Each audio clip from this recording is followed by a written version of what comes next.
मेरा है सो खोवे नहीं, जो खोवे सो मेरा नहीं।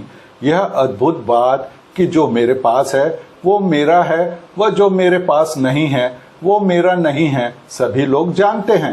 परंतु लोगों की अजब तासीर होती है कि उन्हें बहुत कुछ पाने की खुशी ज्यादा देर तक नहीं रहती, जबकि थोड़ा सा नुकसान होने का गम ज्यादा देर तक रहता है। टीवी पर एक महात्मा यह बात बता रहे थे। मैं सचमुच सोच में पड़कर उनकी बात आगे सुनने लगा। अपनी बात को साबित करने के लिए उन्होंने एक कहानी सुनाई।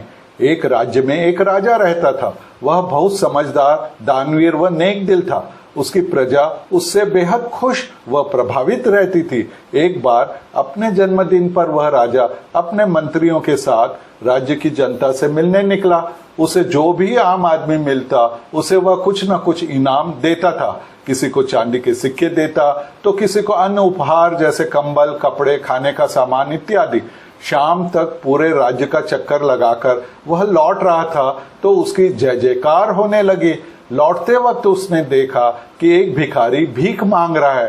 राजा ने उसकी कंगाली दूर करने के लिए उसे बुलाकर एक सोने का सिक्का दिया। वह भिखारी बहुत खुश हुआ और राजा को ढेर सारी दुआएं देते हुए वापस जाने लगा। वह इतना उत्साहित था कि उस सिक्के को हवा में उछाल उछाल कर लपक लेता। इतने में उसका सिक्का छिटक कर एक नाली में जा गिरा। वह भिखारी घबराकर उस नाली में हाथ डालकर उस सिक्के को ढूंढने लगा।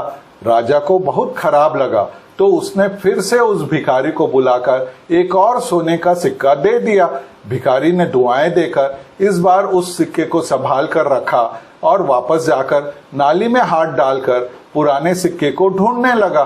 राजा को लगा कि भिखारी की जरूरत ज्यादा है, सो उसने भिखारी को बुलाकर 2 सोने के सिक्के दे दिए। इस बार भी भिखारी ने उसे दुआएं दी और नाली की ओर जाने लगा।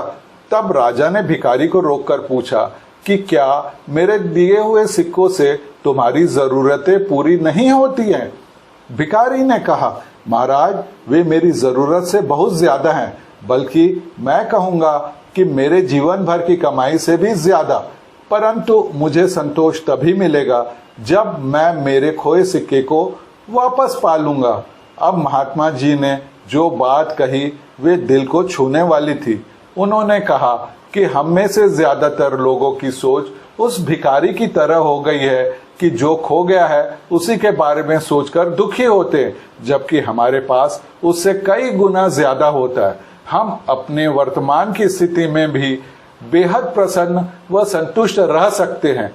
साथियों, कितनी अद्भुत तरीके से महात्मा जी ने हमें चेताया व सीख दी। यदि हम अपने द्वारा खोए हुए का हिसाब रखने की जगह अपनी उपलब्धियों के बारे में सोचेंगे तो उत्साह के साथ जीवन बेहतर तरीके से जी पाएंगे।